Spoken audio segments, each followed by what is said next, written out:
Hey guys, welcome back to my channel. My name is Dear Gracious Duve and thank you so much for tuning in again. If you are a returning viewer, mwah, thank you for coming back. I really do appreciate you. And if you are a first-time viewer, I just have one request for you. Please subscribe, okay? You will not regret it. I promise you it will not cost you a single cent. Instead, I will be very happy. We're almost at 1,000 subscribers. Like, it's so close. I feel like I can taste it, I can smell it. Like, it's close, okay? It is close, and of course I can't do it without your help. So please do click the subscribe button and yeah, join the family, and I promise you won't regret it. So today I have a hair tutorial for you guys.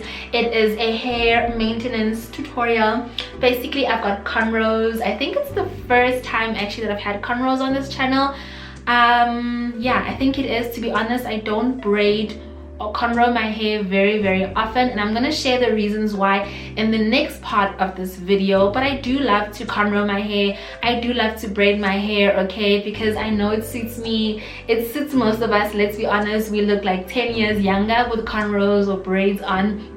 So I love to braid my hair, I love to cornrow my hair, but I find that some of us really struggle, and I used to struggle as well, with maintaining my cornrows, or rather maintaining my hair underneath my cornrows rather, or underneath my braids. And so when I used to unplait, like, I would get a lot of breakage, a lot of dryness. And so I want to show you guys how you can minimize breakage and dryness with your hair underneath your cornrows, how to keep them moisturized basically. And I'm going to show you guys how I do my everyday hair maintenance when I have cornrows or braids. It's very simple, very quick. And so if you would like to see how I do that, especially if you have natural hair, because when you have relaxed hair, it's a lot easier to maintain cornrows or braids. But when you have natural hair, like, they tend to get fluffier much quicker. In fact, I have, which one is it? This one, I think. Oh yeah, so there you go. I have some hair which is like sticking out already. So whenever I cornrow or braid my hair, you know, like, they like to take scissors and kind of, you know, do that. I always tell them not to do that. Please, just a little tip on my part, do not do that with your cornrows, on top of your cornrows, or braids rather, because you are just snipping off hair, perfectly natural hair. And why? Just so your hairstyle can look a little bit neater, in my opinion, it's not worth it. But yeah, I'm going to talk about that in the next part of this video, and how you guys can maintain your braids and keep them looking fresh for much longer, and of course keeping your hair moisturized underneath your cornrows. And so let me not talk too much, let's get straight into the next part of this video, and I will see you guys in the next one. Bye. Okay, so before I get started on the tutorial, I just want to speak a little bit on braids and cornrows in general, more especially cornrows, because I have cornrows today. But yeah, so for me, I have a bit of an unpopular opinion when it comes to cornrows and braids, and I don't think they're that great for you. In fact, I'm quite convinced that they're not that great for you. They're not a great protective hairstyle. Okay, that is out of the way. They're not that great of a protective hairstyle, and I know this is a very unpopular opinion, and that's why I don't cornrow my hair that often. I don't braid my hair that often, and I'm just gonna list a few reasons why I say so. So number one, which I think is probably the most obvious, is that they're not that great for your hairline. Let's be honest, they're not that great for your hairline. So if you guys, next time you plait your hair and then you unplait it, just try and take a look at, like, the front part of the hair extensions. When you take it out, it definitely comes out with your hair. Not to say that it's not normal shedding, but I think it's a little bit more excessive than normal shedding, because you get a lot of breakage on the hairline. And that's because when they plait your cornrows, they start on the hairline and it does pull quite a lot. Even if you have the most gentle hairstylist, it still does pull quite a lot, especially if you're using hair extensions. And that brings me to point number two. Point number two is that the fiber which is used when they plait your hair, when we plait our hair, is not that great for your hair. It does dry out your hair a little bit, okay, and some are worse than others, but it does dry out your hair, so it's not that great for your hair in general. You guys might have noticed that even though you're moisturizing your hair, you know, quite thoroughly and quite routinely, it does still dry out your hair. So when you unplait, your hair still looks like straw, and sometimes it even feels like straw, just because the fiber is not that great for your hair. And then reason number 3, what is reason number 3?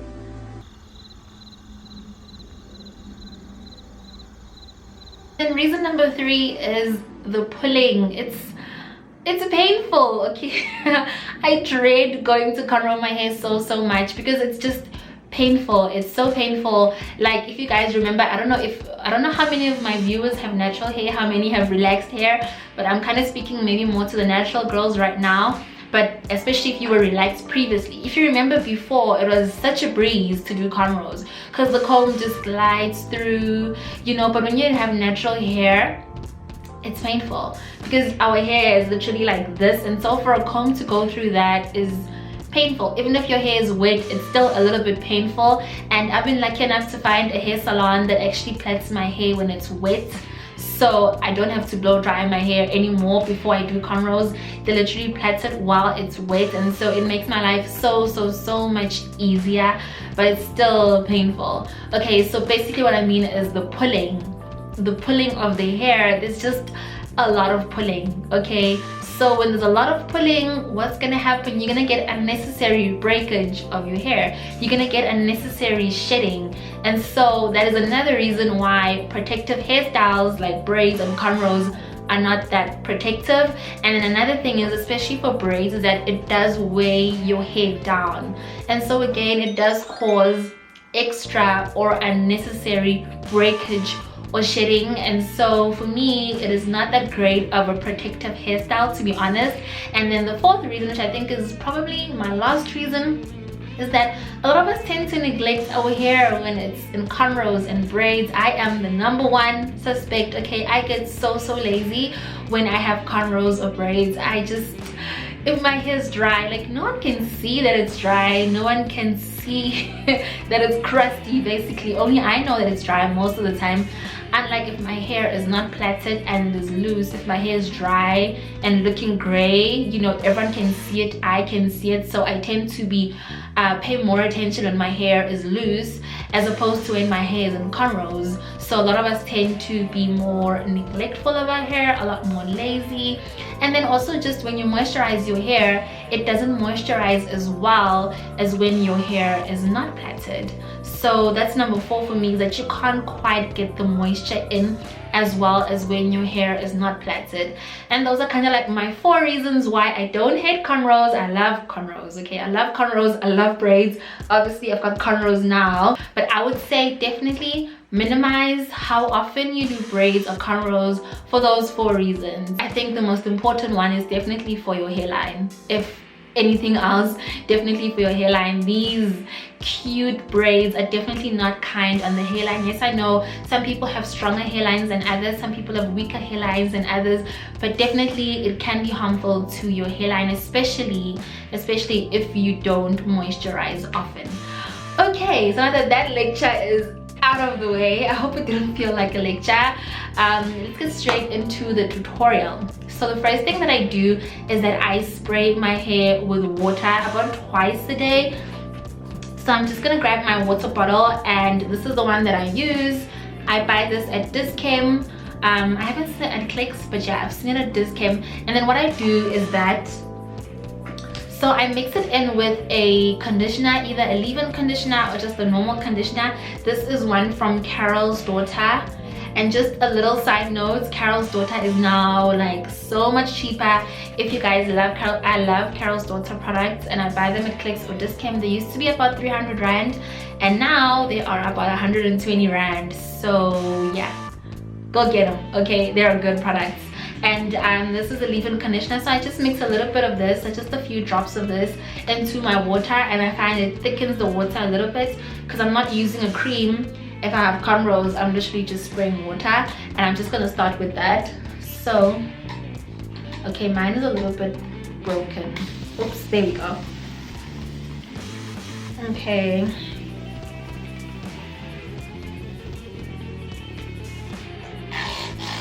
And then another thing, so I'm just lifting up back because we tend to forget the back because it's like, you know, under the cornrows.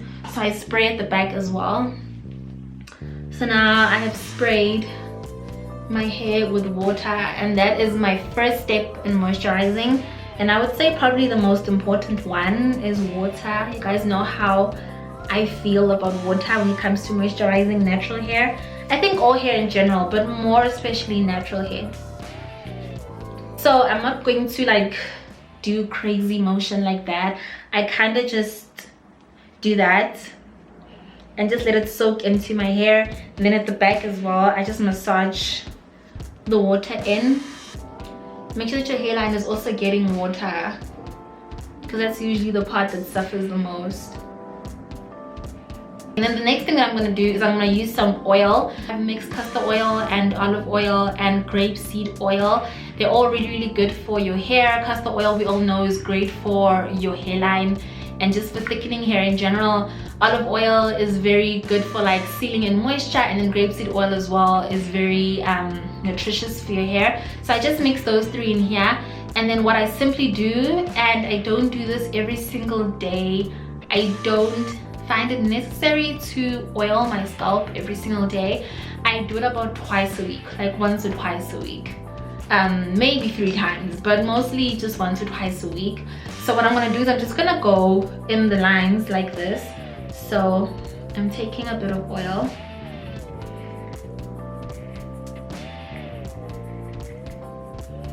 and then I'm putting it in those lines. And then because I've mixed castor oil in here, it is kind of thick. So it's a thick oil, which is another reason why I don't do it every single day, because it is a thick oil. And now what I'm simply going to do is I'm just going to moisturize the oil into my scalp. So I first kind of just rub it in lightly like that.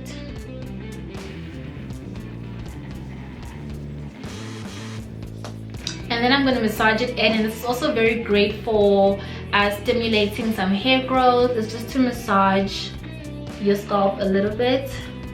So I just massage it a little bit, not too much. Also because I don't want to be too rough when I have cornrows, because when you have natural hair, your cornrows don't last very long, unfortunately. I've had these in for a week and it already looks like I've had them in for 2 weeks. And then I'm going to go back in with that same oil just at the bottom over here, because again, that tends to be the part that's neglected. I'm just going in under my cornrows and massaging in that oil.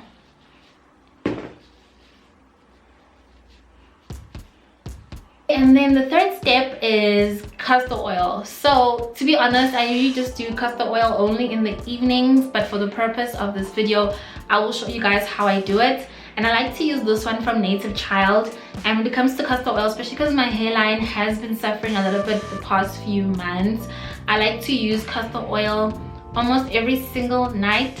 When I do remember, sometimes I forget, sometimes I get lazy, but I try to do it about every single night. And I'm just going to put a few drops of that on my hairline like that.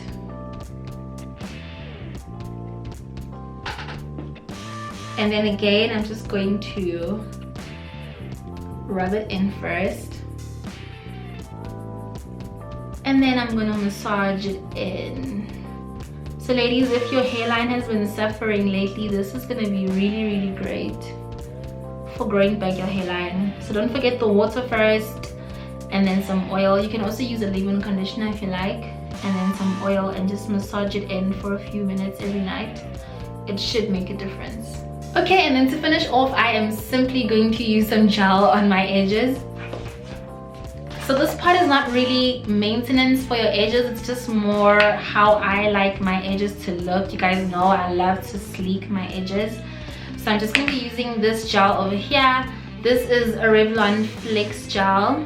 So I'm just going to put a little bit of that on my hairline. And to be honest, normally I would do my hairline first, then I would do my makeup. But because I wanted to look cute for this video, I decided to do my makeup first. So yeah, I'm just putting that gel. Okay, so what I will say about the gel is that it's very important to wash it off every night before you go to bed. Most of these gels tend to have alcohol, and even if it doesn't have alcohol, it's not that great for your hair. It can be drying on your hairline, so please do wash it off every night before you go to bed. Please do not forget to wash off your gel. Very, very, very important.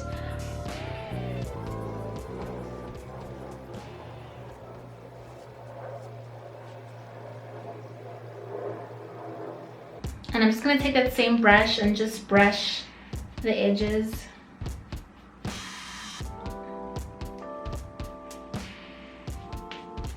And we are done. So it was very, very simple. And then in the evening when I go to bed, I just wash off this gel, and I put some castor oil and I massage my hairline again, and then I take a silk doek what word am I looking for in English? Scarf. Then I take a silk scarf and I just tie my hair, and then sometimes I'll put a bonnet over that.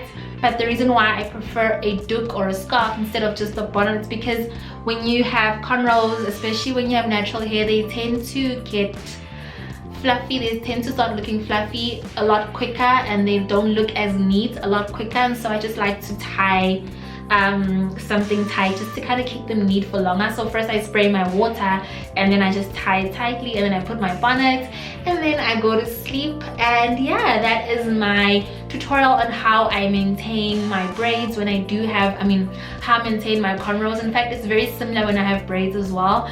And it's very, very simple. Just a few things for you to remember. Water is very, very important when you have cornrows or braids, okay, because our hair gets so much drier, in my opinion, because of the synthetic, and of course just because of the elements in general. So please do spray your hair with water, and then the oil you can do about every 2 or 3 days. It's completely up to you. You know your scalp a lot better. I find that my scalp doesn't need as much oil. Like, I find that it clogs my pores actually if I use oil every single day. And yeah, that is the end of the tutorial. I hope you guys enjoyed it.